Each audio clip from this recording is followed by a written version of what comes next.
The Indian subcontinent, spanning over 4.49 million square kilometers, witnessed the rise of a mighty empire in the mid-3rd century, the Guptas. They ended an era of fragmentation and foreign domination and shaped the destiny of India for the next 300 years. But for one empire to rise, the others must fall. Blood, steel, and fame won the subcontinent, and the Guptas had all three. But even in its glory, it faced threats from all sides: steppe nomads, regional powers, and proud republics. Who were these adversaries? Why did they fight? And how did these conflicts shape Indian history? Let's find out. Nagas, a dynasty that holds the record for performing the most number of Ashwamedha Yagnas, or horse sacrifices. Asserting their imperial might, the Naga branches, led by their king Shatrubhanja, fought against the nomadic Sakamurundas and Kushan Empire, one of the main Yuzi tribes. Their victory led them to establish power centers from Middle to East India in Padmavati, Kantipur, Mathura, Vidisha, Ahichatra and Vindhyatavi. But their supremacy was soon challenged by the rising power of Guptas.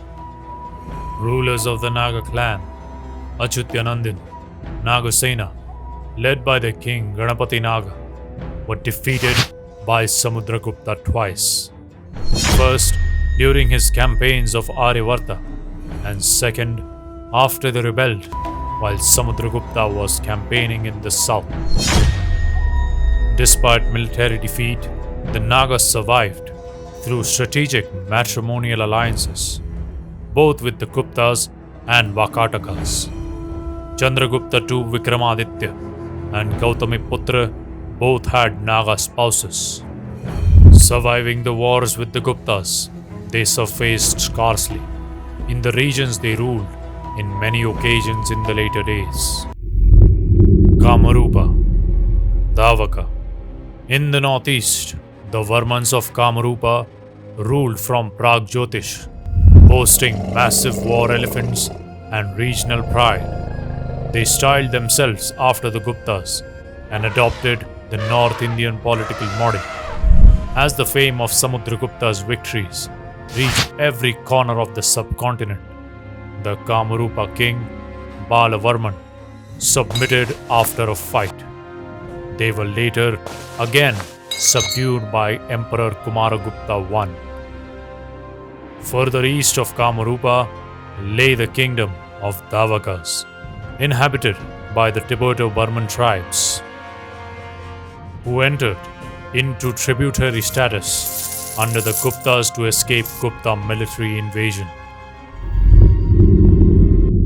Sassanids, a superpower from Persia, the Sassanid Empire stretched from India's frontier to Asia Minor. They rose to power before the Guptas and had built their empire with the power of elite heavy cavalry units, or cataphract, and mobile light horse archers. They had major part of the Silk Route under their control, and even Sindh and Punjab through the Saka satraps and the Little Kushans, who were nominally suzerain to the Sassanid Emperor Shapur II. But Samudragupta's victories changed the balance of power. The two powers overthrew the Sassanid suzerainty and accepted Gupta paramountcy. As a result, Shapur II lost the control of Indian branch of silk and spice routes. Besides that, the nomadic Kidaroid Hunnic ruler Kirada, hard-pressed by the Sassanids, submitted to Samudragupta, who supplied him with men and money. And thus, he scored victories against the Sassanids. Shapur too negotiated a truce with the Guptas, receiving war elephants in return, which were to be used against the Romans in the west. After the death of Samudragupta, many of the frontier states declared independence. Kirada's successor Piro took side of the Sassanids. A joint Hunnic-Sassanid invasion seemed probable on the Indian mainland to avenge the previous encounter. To ensure the safety of the Gupta Empire's frontier, Emperor Chandragupta II led a preventive strike in bulk, shattering the dreams of any Sassanid campaign east of Sindhu River. Simhalas, the fierce warriors from the islands situated south of the subcontinent. With their tall masted ships, they have often fought the powers from the mainland that included the Cheras, Cholas, Pandyas, Pallavas and Shatavahanas.